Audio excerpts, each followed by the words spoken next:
Hello guys, ചെമ്മനീർ പൂവിൻ്റെ പുതിയ episode റിവ്യൂയിലേക്ക് സ്വാഗതം. അങ്ങനെ നമ്മുടെ ലക്ഷ്മി അമ്മയോട് സച്ചി പറയുകയാണ് കേട്ടോ, അമ്മ ഇന്ന് പൂ കിട്ടുന്നൊന്നുമില്ലേ, പൂ എടുത്തിട്ട് വാ, ഞാനോടെ കേട്ടാ, നമുക്ക് എല്ലാവർക്കും കൂടെ ഒരുമിച്ചിരുന്ന് പൂ കിട്ടാമെന്ന് പറയുമ്പോഴത്തേക്കും നമ്മുടെ ദേവ് ചോദിക്കുന്നുണ്ട്, എന്നെ ഏട്ടന് പൂ കെട്ടാൻ അറിയാവുന്നെങ്കിൽ അറിയത്തില്ല, എന്നാലും നിങ്ങളുടെയൊക്കെ കൂടി ഇരുന്ന് പൂ കെട്ടുന്ന ഒരു സന്തോഷമല്ലേ, അത് കഴിഞ്ഞിട്ട് കിടക്കാം എന്ന് പറയുമ്പോഴത്തേക്കും ലക്ഷ്മിയമ്മ പറയും, അത് വേണ്ട മോനെ, പൂ ഞാൻ രാവിലെ കെട്ടുന്നത്, രാവിലെ കെട്ടിക്കോളാം എന്ന് പറയുവാണ്. എന്നിട്ട് ലക്ഷ്മിയമ്മ നൈസായിട്ട് ചോദിക്കുക, അല്ല മോൻ്റെ അച്ഛൻ ഒന്നും കഴിച്ചു കാണുമല്ലോ, അവിടെ നല്ല ഫുഡൊന്നും ഇല്ലയെന്നല്ലേ പറഞ്ഞേ, മോൻ മീൻകറിയും കൊണ്ട് ചെല്ലുവാണെങ്കിൽ അച്ഛനോട് അത്താഴം കഴിച്ചിട്ട് കിടക്കാമല്ലോ എന്ന് പറയുമ്പോഴത്തേക്കും സച്ചി പറയും, അച്ഛനൊക്കെ കിടന്ന് കാണും, ഇനിയിപ്പോൾ രാവിലെ ഞാൻ ഇവിടുന്ന് ഫുഡ് കഴിച്ചിട്ട് പോകുമ്പോൾ കറിയും കൊണ്ട് പോകാമെന്ന് പറയുമ്പോഴത്തേക്ക് ലക്ഷ്മിയമ്മ പറയാം, കറി അതിന് ചീത്തയായി പോയല്ലോ മോനെ എന്ന് പറയുമ്പോൾ, മീൻ കറിയല്ലേ, പുളിയിട്ടല്ലേ, അത് കുഴപ്പമൊന്നുമില്ല എന്ന് പറഞ്ഞ് സച്ചി അവിടുന്ന് കിടക്കാൻ വേണ്ടിയിട്ട് പോവാണ് കേട്ടോ.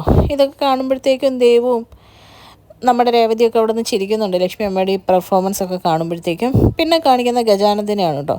ഗജാനന്ദ് പറയുകയാണ്, ഇന്ന് രാത്രി രേവതീനെ വീട്ടിൽ നിന്ന് പൊക്കണം, വാതിൽ പയ്യെ പുറകിൽ നിന്ന് തുറന്നിട്ട് അവളെ രാത്രിയിൽ വാ പൊത്തിപ്പിടിച്ച് മുറിയിൽ നിന്ന് എടുത്തിട്ട് വരണം, പിന്നെ 2-3 ദിവസം അവൾ എൻ്റെ കൂടെ നമ്മുടെ രഹസ്യ സങ്കേതത്തിൽ കഴിയട്ടെ, അവൾക്കിട്ടുള്ള പണി കൊടുക്കാതിരിക്കാൻ പറ്റുമോ, അവളും അവളുടെ കെട്ടിയവനും അത്രയ്ക്ക് എന്നെ അപമാനിച്ചതാണെന്നും പറഞ്ഞ് ഗജാനന്ദൻ അവൻ്റെ ഫ്രണ്ട്സിനെ കൂട്ടിക്കൊണ്ട് അവിടുന്ന് പോവാണ് കേട്ടോ രേവതിയുടെ വീട്ടിലോട്ട്.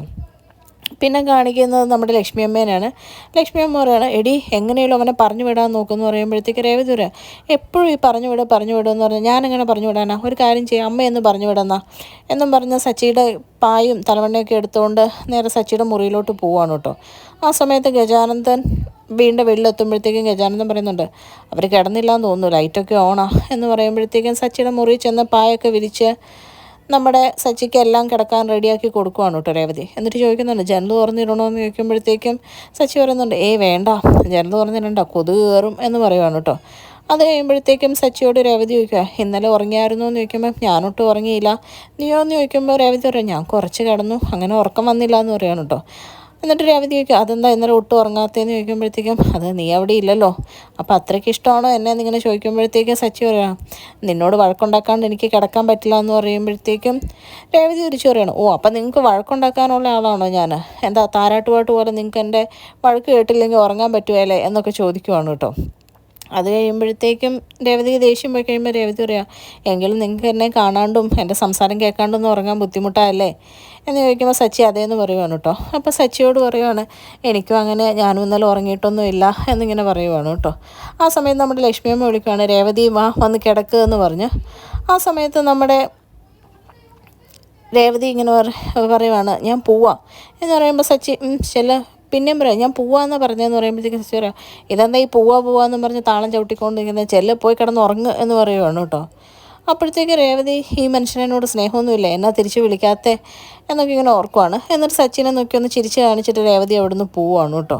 ആ സമയത്ത് ഗജാനന്ദൻ പറയുന്നുണ്ട്, എല്ലാവരും കിടക്കാറായെന്നാണ് തോന്നുന്നത്, പ്ലാനൊക്കെ ഓർമ്മയുണ്ടല്ലോ, ബാക്കിലെ വാതിൽ ആരും അറിയാതെ തുറക്കുന്നു, അവളുടെ വാ പൊത്തിപ്പിടിച്ച് അവളെ എടുത്തുകൊണ്ട് പോകുന്നു, അവളുടെ ജീവിതത്തിൽ ഞാൻ ഇന്നത്തോടെ ഒരു തീരുമാനമൊക്കെ ഉണ്ടാക്കി കൊടുക്കും എന്ന് പറയുകയാണ് കേട്ടോ. അതേ സമയത്ത് ചന്ദ്രയാണെങ്കിൽ ചിന്തിക്കുവാണ്, ഇവിടുന്ന് രണ്ടിനെ ഒന്നിക്കാൻ സമ്മതിക്കാതിരുന്നാണ് ഞാൻ ഓരോന്ന് പറഞ്ഞ് അങ്ങോട്ട് വിട്ടെ, അപ്പം അവൻ അങ്ങോട്ട് പോയേക്കുന്നു, ആ ലക്ഷ്മിയെ വിളിച്ച് 2 എണ്ണം പറയട്ടെ എന്ന് പറഞ്ഞ് ഫോൺ എടുത്ത് ലക്ഷ്മിയമ്മേനെ വിളിക്കുവാണ് കേട്ടോ. ചന്ദ്രയുടെ കോള് കാണുമ്പോഴേ ലക്ഷ്മിയമ്മ ആകെ പേടിച്ച് കുറയ്ക്കുവാണ്. അപ്പോൾ രേവതി പറയുന്നുണ്ട്, ഫോൺ എടുക്കാമേ, സംസാരിക്കുക എന്ന് പറയുവാണ്. ആ സമയത്ത് ലക്ഷ്മിയമ്മയോട് ചന്ദ്ര ചോദിക്കുകയാണ്, എടി നീ ഇത് എന്ത് ഭാവിച്ചാ എന്ന് ചോദിക്കുമ്പോഴത്തേക്ക് ലക്ഷ്മിയമ്മ എന്താ ഉദ്ദേശിച്ചേ എന്ന് ചോദിക്കുമ്പോൾ, നിനക്ക് ഞാൻ പറയുന്നത് എന്താണെന്ന് തീരെ അറിയത്തില്ലേ, ആടിമാസം ആയതുകൊണ്ട് ആ പെണ്ണും ചെറുക്കനും മാറി നിൽക്കണം എന്ന് പറഞ്ഞേ, എന്നിട്ടിപ്പം നീ അവരെ ഒരുമിച്ച് അവിടെ കൊണ്ട് നിർത്തുവാണോ എന്ന് ചോദിക്കുവാണ് കേട്ടോ. ആ സമയത്ത് ലക്ഷ്മിയമ്മ പറയുന്നുണ്ട്, ഞങ്ങളെല്ലാം അവനെ ഇങ്ങോട്ട് വന്നു കഴിയുമ്പോൾ വീട്ടിൽ കയറണ്ടെന്ന് പറയാൻ പറ്റുമോ, പോകാൻ പറയാൻ പറ്റുമോ എന്ന് ചോദിക്കുമ്പോഴത്തേക്കും ചന്ദ്രയ്ക്ക് ഒരു അടി കിട്ടിയ പോലെ ആവുന്നുണ്ട്. എന്നാലും പറയുന്നുണ്ട്, നിൻ്റെ മോളല്ലേ വിളിച്ചുകൊണ്ട് പോയതായിരിക്കും എന്നുള്ള രീതി കുറ്റപ്പെടുത്തുവാണ് കേട്ടോ രേവതിനെ. അത് കഴിയുമ്പോഴത്തേക്കും നമ്മുടെ ലക്ഷ്മിയും പറയുന്നുണ്ട്, പേടിക്കണ്ട, ആ മോൻ അവിടെ ഹാളിലും രേവതി എൻ്റെ കൂടെ മുറിയിലോ കിടക്കുന്നതെന്ന് പറയണം കേട്ടോ. അപ്പോഴത്തേക്കും ചന്ദ്ര പറയാം, ഇനി അവളുടെ അടുത്ത ലെവൽ അഭിനയം തുടങ്ങിയെന്ന് പറയുമ്പോഴത്തേക്കും ലക്ഷ്മിയമ്മയുടെ ഇന്ന് ഫോൺ മേടിച്ചിട്ട് രേവതി സംസാരിക്കുവാണ് കേട്ടോ. അമ്മേ, ഞാൻ എൻ്റെ അനിയത്തിയുടെയും അമ്മയുടെയും കൂടെ ഈ മുറിയിലാണ് കിടക്കുന്നത്, പിന്നെ നിങ്ങളുടെ മകൻ എന്ന് വെച്ചാൽ എൻ്റെ ഭർത്താവ് ചേട്ടൻ ഹാളിലാണ് കിടക്കുന്നതെന്നുള്ള രീതി പറയുവാണ് കേട്ടോ.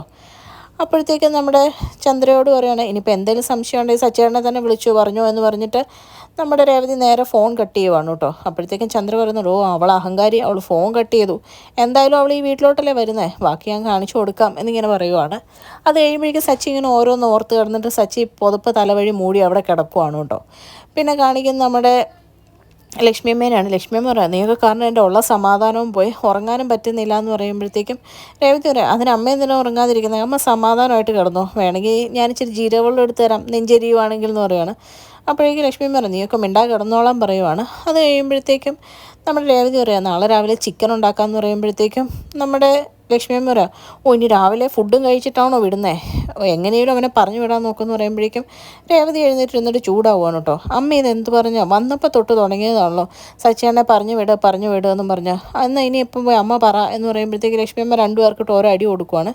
അത് കഴിയുമ്പോഴത്തേക്കും നമ്മുടെ ദേവ് പറയാണ്, ഇവിടെ നിൽക്കട്ടെ അമ്മേ സച്ചേട്ടൻ, അപ്പോൾ ചന്ദ്രയുടെ BP ഇച്ചിരി കൂടുമല്ലോ എന്നുള്ള രീതിയിൽ പറയുവാണ് കേട്ടോ.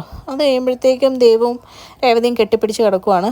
ലക്ഷ്മിയമ്മ, എൻ്റെ ദൈവമേ ഇനി ഇതൊക്കെ എവിടെ ചെന്ന് അവസാനിക്കുന്ന ഓർത്ത് ടെൻഷൻ അടിച്ച് ലക്ഷ്മിയമ്മയും കിടക്കുവാണ് കേട്ടോ. അപ്പറേ അത് കാണിക്കുന്ന ഗജാനന്ദൻ പയ്യെ പുറകിലത്തെ വാതിൽ കൂട്ടുകാരോടെ വന്ന് തുറക്കുവാണ്. തുറന്ന് രേവതിയുടെ മുറിയിലോട്ട് ചെല്ലുവാണ് കേട്ടോ. രേവതിയുടെ മുറിയിൽ ചെല്ലുമ്പോൾ അവിടെ കിടന്നുറങ്ങുന്ന സച്ചിയാണ്, തലവഴി പുതപ്പ് മൂടി. അത് രേവതിയാണെന്ന് ഓർത്ത് മനസ്സിൽ ഗജാനന്ദൻ പറയുക, എടി രേവതി, നീ ഇന്നൂടെ കിടന്നുറങ്ങിക്കോ, ഇനി നിനക്കിങ്ങനെ സ്വസ്ഥവും സമാധാനമായിട്ട് ഉറങ്ങാൻ പറ്റത്തില്ല, നിൻ്റെ അവസാനത്തെ സമാധാനമായിട്ടുള്ള ഉറക്കമായിരുന്നു, ഇന്നത്തോടെ തീരുമാനം ഉണ്ടാക്കാമെന്ന് പറഞ്ഞ് നിൽക്കുന്ന ഗജാനന്ദനെ കാണിച്ചുകൊണ്ടാണ് കേട്ടോ ഇന്നത്തെ എപ്പിസോഡ് അവസാനിക്കുന്നത്.